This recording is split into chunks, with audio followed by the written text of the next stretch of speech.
성령이 빚으시는 새로운 세상, 성령이 빚으신 새로운 세상이란 제목으로 함께 말씀을 나누고 은혜 받는 시간 갖기를 원합니다. 우리 옛 어른들께서 자주 하시는 말씀이 있습니다. 십시일반, 많이 사용되는 말이라고 생각합니다. 10사람이 밥 한 술씩만 보태면 굶주린 한 사람을 거뜬히 한 끼를 먹일 수 있다는 말인 거죠. 누가 시켜서가 아니라 옆집 아궁이에 불이 꺼지면 내 마음이 먼저 시려져서 그렇게 서로의 끼니를 채워주던 시절이 얼마 되지 않았다고 생각합니다. 경사가 나면 함께 떡을 나누고 초상이 나면 함께 밤을 새우던 그 정의 온기가 우리의 삶을 감싸던 시절이 있었던 거죠. 그래서 요새는 결혼식이 많이 바뀌어 갔는데 서양의 피로연이 아니거든요. 결혼식은 마을의 잔치고 어려운 사람도 함께 대접해서 공동체가 서로 보듬어주는 그 잔치, 결혼식이나 초상, 이 모든 것들이 그 동네를 유지하는, 그 동네의 온기를 느끼는 그러한 자리라고 말할 수 있는 거죠. 그런데 오늘 우리 시대는 어떻습니까? 수백 세대가 한 건물에 포개어 삽니다. 세계에서 이런 나라가 없어요, 그죠? 아파트 문화가 우리나라가 수출한 거거든요. 엘리베이터에서 만난 옆집 사람의 이름조차 모르죠. 예전에는 이사만 가면 뭘 했어요? 떡을 돌렸습니다. 신고하는 거죠. 여기 왔으니 잘 부탁한다고. 요새는 그런 미덕조차 사라진 지 오래입니다. 벽 하나를 두고 살지만 그 벽보다 두꺼운 마음의 벽이 우리를 갈라놓은 시대, 그것이 오늘 현대라고 말할 수 있습니다. 그리고 십시일반, 이 말은 아주 옛말이 돼버렸죠. 내 밥그릇은 내가 지킨다. 그래서 남이 가져가기 전에 내 밥그릇을 지키기 위해서 현안된 모습을 보여주고 있죠. 그래서 젊은이들이 왜 노인네를 은퇴 안 하냐고 그러고 있어요. 말이 안 되는 거잖아요. 같이 함께 사는. 그래서 삼성전자, 삼성 반도체죠, 말하면 수십조의 그 이익이 생겨서 그 반도체에 일하는 사람들은 상여금이 수억이에요, 수억. 그런데도 불구하고 같은 삼성전자에 있는 사람들 손못대게 하는 그런 협정을 맺으려고 그랬거든요. 자기 밥그릇은 자기가 채워야 되는 이 셈법이 오늘 우리 시대가 살아가고 있는 차가운 셈법인 거죠. 십시일반의 기적은 빛바랜 옛 이야기가 되었고요. 각자 도생의 외로운 현실만 남은 것이 오늘 우리들의 현실입니다. 더 마음이 아픈 것은 이 세상의 차가움이 교회 문턱을 넘어 들어오면 교회가 바꿔야 되는데 같은 예배당에 앉아 있으면서 옆 사람의 함숨, 옆 사람의 고민에 무심한 우리의 모습을 바라보면 마음이 얼마나 세상과 같아지고 있는지, 이 교회마저도 이렇게 변하는구나, 나는 그런 마음을 감출 수가 없습니다. 사람들이 익명을 요구한다 그럽니다. 큰 교회를 왜 가냐면 거기 어떤 더 큰 은혜, 그 말씀에 삼어, 아니요, 그냥 나를 찾지 말라는 거예요. 나를 아무도, 그냥 내가 그냥 예배는 참석할 테니까 나에게 전혀 관심 갖지 말라, 그런 이유로 대형교회를 찾아가는 사람들이 많이 있습니다. 그래서 1부, 2부, 3부, 4부 같은 부에 나와도 같은 옆자리에 앉지 않으면, 같은 옆자리에 앉아도 이야기하지 않으면 우리 교인인지 모르는 그런 시대에 우리가 살고 있는 거죠. 이렇게 외롭고 메마른 세상 한복판에 오늘 본문은 전혀 다른 세상을 보여주고 있습니다. 오순절 성령님의 불길이 휩쓸고 지나간 그 자리, 베드로의 설교에 심장을 찔려 3,000명이 회개하고 돌아온 그 자리, 그 최초의 교회의 모습이 전혀 다른 세상이라는 겁니다. 그들은 주일 아침 잠깐 모였다 흩어지는 종교 동호회가 아니었습니다. 성령 안에서 서로의 삶을 책임지고 내 것을 기꺼이 내 필요에 내어주는 한 몸, 그리스도의 몸으로 새로 태어난 사람들, 그런 공동체라고 오늘 본문은 보여주고 있습니다. 오늘 이 밤 성령께서 친히 빚으신 이 첫 교회의 심장 박동에 우리의 귀가 기울여졌으면 좋겠습니다. 그리고 우리가 잃어버린 그 옛날의 감격들, 그 세상, 성경을 보여주는 그 초대교회 현장을 다시 회복하기를 꿈꾸고 기대하며 기도하는 시간이 될 수 있기를 예수님의 이름으로 축복합니다. 오늘 본문 42절은 이 공동체의 내 기둥을 한꺼번에 보여주고 있죠. 그들이 사도의 가르침을 받아 서로 교제하고 떡을 떼며 기도하기를 전혀 힘쓰니라. 말씀과 교제와 떡댐 그리고 기도, 이 네 가지는 따로 띄어서 교회 프로그램을 만들어서 되는 것이 아닙니다. 정말 성령에 의해서 생겨난 한 생명에서 뻗어가는 네 가지라고 말할 수 있는 거죠. 그리고 이 가지 위에 세워지는 집, 바로 이 집의 모습을 오늘 본문이 우리 눈앞에 잘 보여주고 있는 겁니다. 그래서 오늘 본문이 보여주는 이 집 안으로 들어가 그 은혜를 함께 누리며 오늘 우리 성산교회를 이런 아름다운 복된 공동체로 만들어가는 복된 시간이 될 수 있기를 다시 한번 예수님의 이름으로 축복합니다. 그래서 먼저 우리가 살펴볼 내용은 43절의 내용입니다. 말씀 위에 거룩한 두려움이 임했다는 거죠. 성령이 빚으신 교회는 무엇보다 사도의 가르침 위에 선 교회였습니다.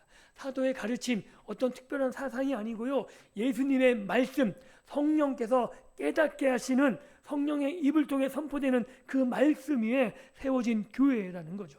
그리고 그 말씀 위에 하늘의 두려움이 임했다라고 말하고 있는 거죠. 43절 이렇게 기록합니다. 사람마다 두려워하는데 사도들로 말미암아 기사와 표적이 많이 나타나니. 여기서 두려워한다는 의미는 단지 무서움의 감정이 아닌 거죠. 누가는 이 말을 계속해서 두려움이 임하고 있었다라는 어원적인 표현으로 그려주고 있는 겁니다. 공포가 아니에요. 마치 예루살렘 성 전체에 묵직한, 아니면 영국의 스모그 그런 것처럼 안기가 내려왔듯이 모든 사람, 그 공동체, 초대교회 전체에 경외의 감이 그들을 누르고 있었다는 이야기입니다. 그렇기 때문에 이 두려움은 공포가 아니라 살아계신 하나님이 정말 우리 모임 한가운데 임재하심을 느끼는 그 피조물이 하나님의 임재를 느끼기에 그 자리에 떨려 나오는 경외심, 그런 것이라고 말할 수 있는 거죠. 왜 이런 떨림이 임했습니까? 사도들을 통해 기사와 표적이 나타났기 때문입니다. 그래서 우리는 여기서 한 가지를 분명히 해야 됩니다. 기적은 결코 그 자체가 목적이 아니라는 거죠. 한 신약학자는 사도행전의 모든 표적이 언제나 한 가지를 가리킨다 그럽니다. 이것 외에 이것을 가리키지 않는 모든 기적은 사이비, 가짜일 가능성이 많다는 거죠. 무엇을 가리키냐면 모든 기사와 표적은 곧 십자가에 못 박히셨다가 다시 살아나시고 하늘에 오신 예수 그리스도께서 지금도 살아계셔서 다스리신다라는 것을 드러내는 것이 기사와 표적이라는 거죠.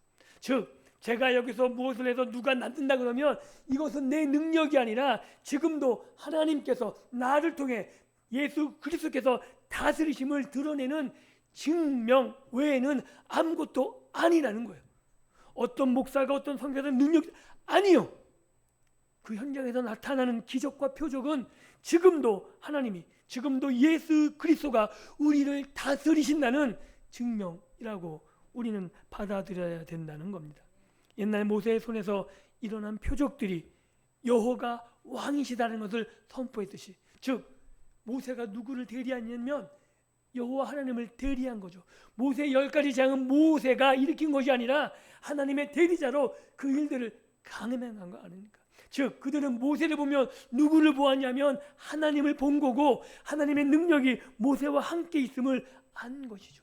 그래서 사도의 손에 기사와 표적이 나타났다는 것은 예수 그리스도가 부활하셨고 하늘로 승천하셨고 그의 보내신 성령으로 말미암아 지금도 다스리심을 드러내고 있기에 그곳에 있는 모든 하나님의 백성들은 하나님께서 이곳에 임하셨구나 라는 것을 인지하고 두려워 떨었다라고 말하고 있는 겁니다.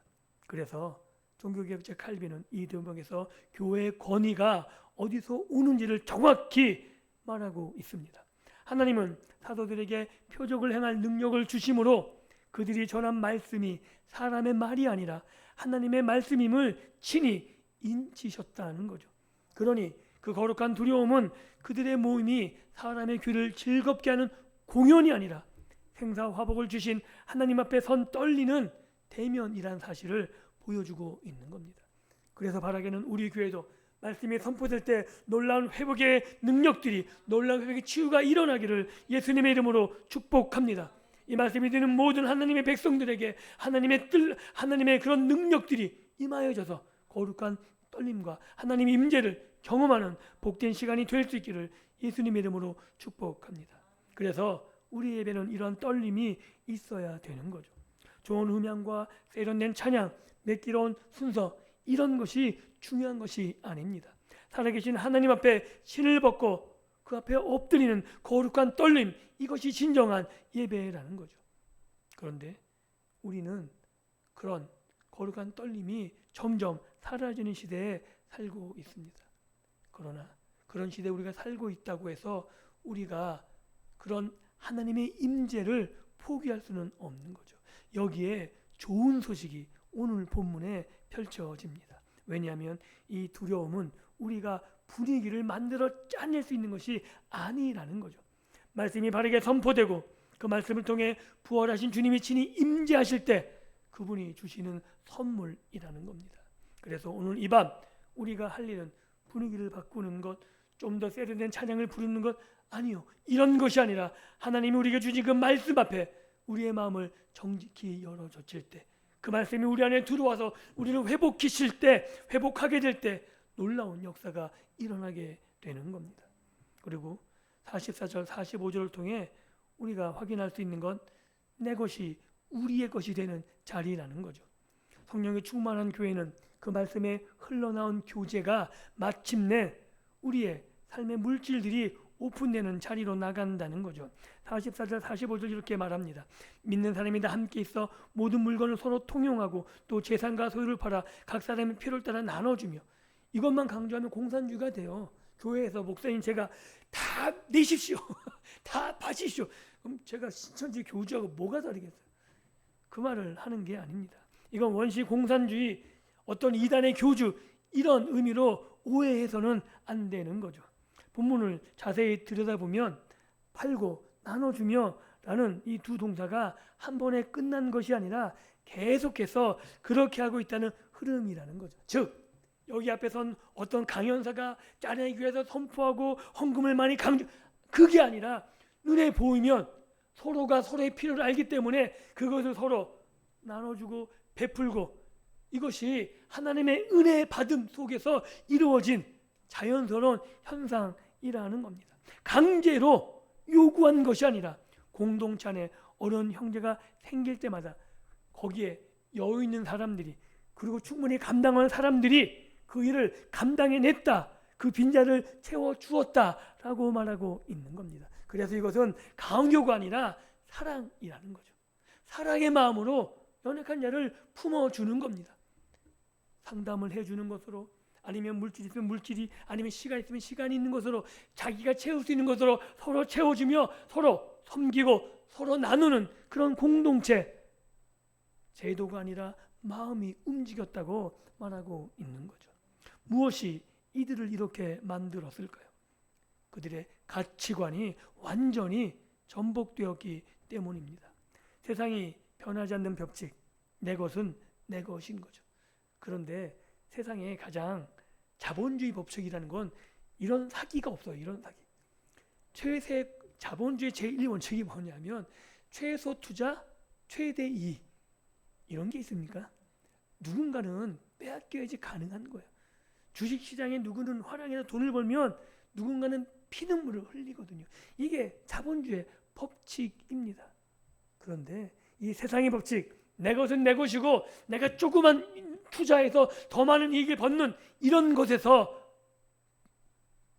우리의 마음이 나와서 십자가에 나를 위해 목숨까지 내어주신 주님의 사랑을 그 맛본 사람은 더 이상 내 것이라고, 내 시간 내 것이라고 고집하지 않는 거죠. 주님이 내 생명을 거두어 주셨는데 내가 가진 시간들, 내가 가진 재물들, 이것들을 필요에 따라 오픈하는 겁니다. 그리고 그런 가치관의 전복이 그들의 손을 펴게 했다고 말하고 있는 거죠. 그들은 옆자리에 형제의 주는 배를 보면서 나 혼자 배부를 수 없었고, 왜냐하면 한 몸이기 때문이라는 거죠. 즉 예전에 십시일반 그런 공동체 의식이 없으면 이런 마음을 가질 수가 없다는 거예요. 그런데 요새는 그런 마을 공동체가 아니라 피를 나눈 형제지간에도 이런 마음을 찾아보기 어려운 시대가 되었어요. 어쩌면 피를 나눈 형제가 다 크면 남남보다 더 하잖아요. 부모의 재산 때문에 칼부림 나는 세상, 너무나 상박한 세상이 되어버린 거죠. 그런데 새 언약이 성취되는 이 시대에 우리가 바뀌어져야 된다는 겁니다. 신명기 15장에 하나님은 너희 중에 가난한 자가 없다고 약속하십니다. 이 율법의 글자로는 다 채워지지 않았던 그 약속이 이제 성령 안에서 억지가 아니라 자발적인 사랑으로 십자가의 은혜를 따라 이루어지고 있는 거죠. 너희 중에 가난한 자가 없다. 하나님이 하늘에서 돈을 떨어뜨리는 것이 아니라 우리의 마음이 바뀌어서 우리가 사랑으로 형제의 궁핍을, 형제의 필요를 채워줌으로 가난한 자가 없게 하는 공동체가 지금 우리 눈앞에 펼쳐지고 있는 겁니다. 그래서 실제로 사도행전 4장 이 공동체를 주고 그 중에 가난한 사람이 없었다라고 증언하고 있는 거죠. 신명기의 오랜 약속이 첫 교회 식탁에서 살아 움직이고 있었다는 겁니다. 우리는 세상을 향한 구제와 봉사를 곧잘 이야기합니다. 그런데 정작 우리 교회 안 또는 우리가 돌볼 친척들, 우리 형제들 그 형편에 얼마나 눈과 귀를 열고 있는지 모르겠습니다. 성령 충만은 방언을 하고 환상을 보고 하는 데서 멈추지 않는 거죠. 닫혔던 내 마음이 열려져 스스로 형제들, 어려운 자들 향해 풀어줄 때, 그들 향해 우리의 손길이 갈 때 성령께서 내 안에 일하고 계시단 가장 강력한 증거가 나타나는 겁니다. 오해하지 않으셨으면 좋겠습니다. 그러니 너도 내놔라 이런 얘기가 아닌 거죠. 그래서 기도하셔야 돼요. 억지로 하면 하나님이 싫어하시거든요. 많이 남아도 그거는 하나님이 원치 않으세요. 사랑하는 마음으로 예수 그리스도의 은혜가 내 마음에 충분히 적셔져 사랑의 눈으로 그들을 바라볼 수 있을 때 초대교회 공동체가 오늘 우리 교회 공동체에 펼쳐지게 되는 거죠. 그래서 우리가 할 일은 먼저 예수님의 사랑, 하나님이 우리에게 베풀어 주신 그 사랑에 나아가는 겁니다. 우리가 그 사랑을 충분히 눕고 우리가 먼저 체험을 입어야지 그 사랑을 흘려보낼 수 있지 않겠습니까? 그래서 46절에 놀라운 일을 우리가 보게 되는 거죠. 성령이 그치는 교회는 떡을 떼는 식탁, 그리고 기도가 일상이 되는 교회라고 말합니다. 46절에 이렇게 기록하고 있죠. 날마다 마음을 같이하여 성전에 모이기를 힘쓰고 집에서 떡을 떼며 기쁨과 순전한 마음으로 음식을 먹고. 이 짧은 구절 안에 교회에 놀라운 생기가 있는 거죠. 모이면 먹어요. 먹는 즐거움 아시잖아요. 그래서 교회에 주일날 식탁의 교제가 얼마나 중요한지 몰라요. 그냥 마음껏 먹고 즐기는 것, 이게 그냥 세상적인 이야기가 아닙니다. 초대교회는 두 곳에서 모였습니다. 성전과 집입니다. 먼저 그들은 성전 넓은 뜰에 모여 사도의 가르침을 받아 하나님을 예배했습니다. 그리고 오늘 우리가 드리는 주일 예배, 이 공예배 모습이 바로 여기에 나타나 있죠. 그런데 그들의 신앙은 웅장한 성전에만 머물러 있지 않습니다. 그들은 저 오르만 각자의 집으로 흩어져 둘러앉아 함께 밥을 먹고 떡을 나누고 성찬을 나누는 거죠. 이 모습은 엄숙한 공적 예배와 자유로운 가정의 모임이 균형을 이루어 가고 있음을 보여줍니다. 큰 모임에서 은혜 받고 작은 밥상에서 삶을 나누는 거죠. 여기서 그들은 기쁨과 순전한 마음으로 밥을 먹었다. 이 한마디가 우리에게 주는 의미는 굉장히 큰 거죠. 여기서 말하는 기쁨은 복권에 당첨되거나 승진해서는 그렇게 얻는 기쁨이 아닌 거죠. 죽음의 권세를 깨뜨리고 살아나신 주님이 이 밥상, 우리가 함께하는 이 밥상, 이곳에 함께 하신다는 이 기쁨이 있는 겁니다. 즉 이들은 밥상에서 매일의 성찬을 나누고 있었던 거죠. 순전한 마음이란 계산하지 않고 꾸밈 없는 투명한 형제, 즉 우리가 주일날 먹는 식탁의 교제가 성찬의 교제로 나아가야 됨을 말하고 있는 거죠. 그래서 오늘 우리의 신앙이 가장 아픈 약점이 있다면 바로 여기에 있을지 모릅니다. 예배당 문을 나서는 순간 예배가 끝났다고 생각하는 것. 참된 교회는 예배당 안에서 하나님을 찬양합니다. 그리고 집과 일터 우리의 밥상, 식탁 교제에서 형제와 순전한 마음으로 떡을 뗄 때 완성되는 거죠. 세상의 가십과 세상에 보이는 물질적인 이야기로만 채워져 있다면 그 식탁의 교제는 성령님이 함께 하시는 식탁의 교제라고 말할 수 없는 겁니다.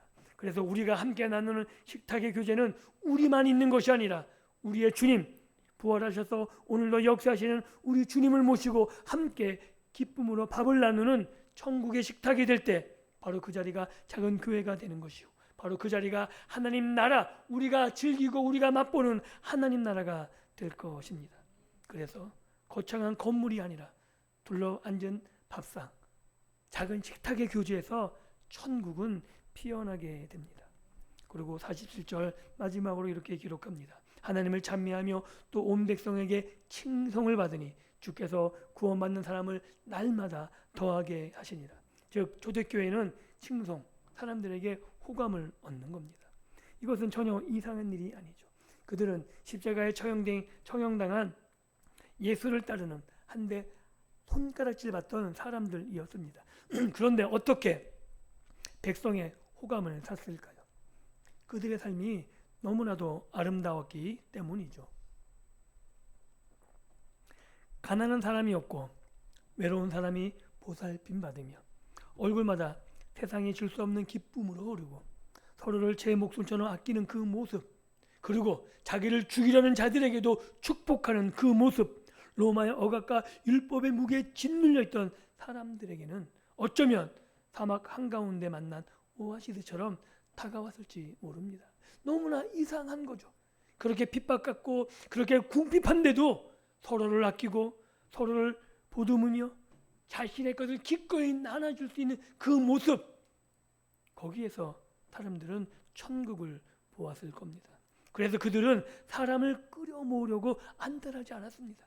확장하기 위해서 프로그램을 만들지 않았습니다. 그저 성령 안에서 교회다운 교회로 살았을 뿐입니다. 그러자 무엇이 일어났습니까? 이렇게 기록하죠. 주께서 구원받는 사람을 날마다 더하게 하시리라. 바로 이것이 교회의 부흥입니다. 부흥의 비밀은 교회가 프로그램을 잘 돌리고 아주 번듯한 예배당을 크게 짓고 여기에 있는 것이 아니라 날마다 사람들에게 칭송받을 때 주께서 구원받는 사람을 날마다 더하게 하심으로 교회의 부흥이 일어납니다. 교회를 자라나게 하시는 분은 목사의 입담이 아닌 거죠. 우리 교회가 점점 사람이 많이 나서 그 사람을 가지고 프로그램을 만드는 것도 아닙니다. 영리한 전도 전략도 아닙니다. 구원받는 사람을 더하게 하시는 분은 오직 주님 한 분이십니다. 믿으십니까? 이 말을 믿는다면 우리는 날마다 쉬지 않고 계속 더하게 하시는, 그렇게 쓰임받는 교회로 세워져 가야 되는 거죠. 그래서 이 지역에 칭송받는, 또한 우리 가족들에게, 우리를 모르는 아는 모든 사람들에게 우리가 칭송받는 사람들로 사라져 가야 됩니다. 주님이 그 아름다운 공동체를 보시고 끊임없이 날마다 구원의 열매를 그 품에 안기시고 내가 내 사람을 너에게 맡기겠다. 우리는 그런 교회가 되어야 되는 거죠. 주님 보시기에 내 영혼을 맡기기에 충분한 교회, 그것이 평수가 적던 아니면 그것이 뭐 월세고 전세건 전혀 세상적으로 볼 때 작은 교회건 관계가 없습니다. 누가 판단하시냐면 주님이 판단하시는 거죠. 우리는 종교인을 모으는 것이 아닙니다. 함께 구원받은 사람이 이곳에 나와서 하나님을 찬양하고 함께 예수 그리스도의 복음을 증거하는 그 일을 위해서 모인 사람들 아닙니까? 교회 성장, 온갖 기술이 넘쳐나는 이 시대, 누가는 우리에게 가장 묵직한 한마디를 건넵니다. 교회가 진짜 교회가 되면 부흥은 하나님이 친히 하신다는 겁니다. 그래서 저는 크게 두려워하지 않아요. 부응이 안 됐다는 건 제가 부족하다는 거예요. 말씀을 연구하고 기도할 것입니다. 그리고 함께 말씀 앞에 세워져 나가는 거죠. 우리가 힘들고 어려워도 예수님 때문에 행복하면 그 행복을 통해서 내가 예수님을 증거하고 자랑할 수 있으면 교회가 인원이 적다고 아니요. 우리 교회가 얼마나 예수님 안에서 행복한지 우리 안에서 일하시는 예수님을 우리가 매일매일 경험하는지 이것이 하나님의 역사를 이 땅 가운데 나타내는 겁니다. 그래서 우리의 임무는 사람을 억지로 끌어모으는 것이 아니라 성령이 빚으신 그 교회다움을 회복하는 겁니다. 그리고 나를 회복하는 겁니다. 그때 나머지는 주님께서 친히 책임지십니다. 사랑하는 성도 여러분, 사도행전 2장의 이 아름다운 그림은 현실을 피해 지어낸 꿈 같은 이야기가 아닙니다.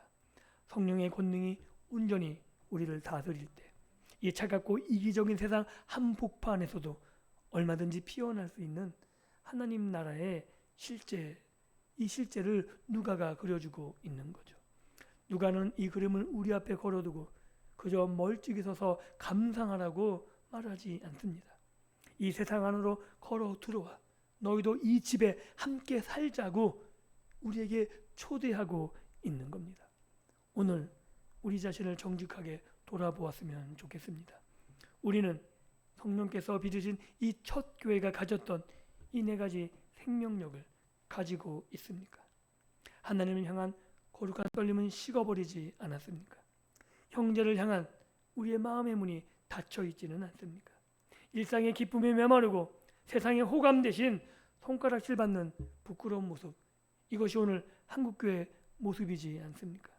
그러나 절망할 필요는 없습니다.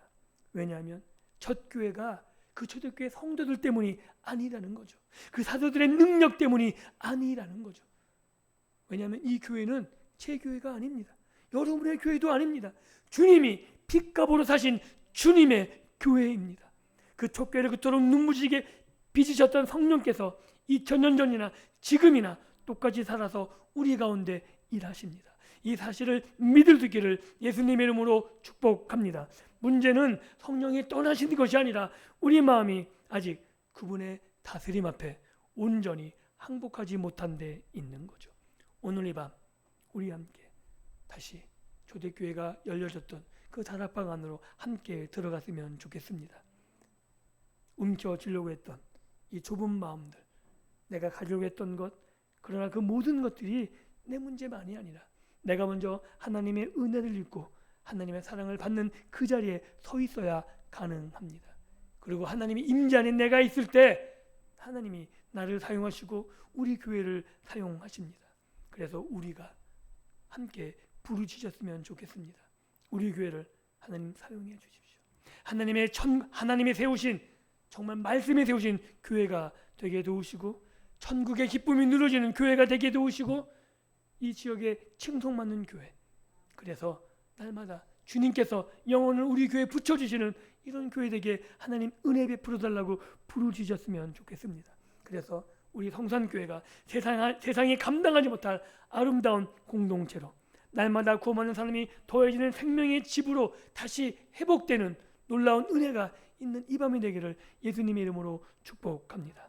그 영광스러운 새 언약의 성취를 향해서 성령의 권능을 덧입고 담대히 나아가는 오늘 이 밤, 그래서 부르짖음 속에서 하나님의 은혜와 하나님의 능력이 덧입혀지는 복된 밤이 되시기를 다시 한번 우리 구주 예수 그리스도 이름으로 간절히 축원합니다. 기도합니다.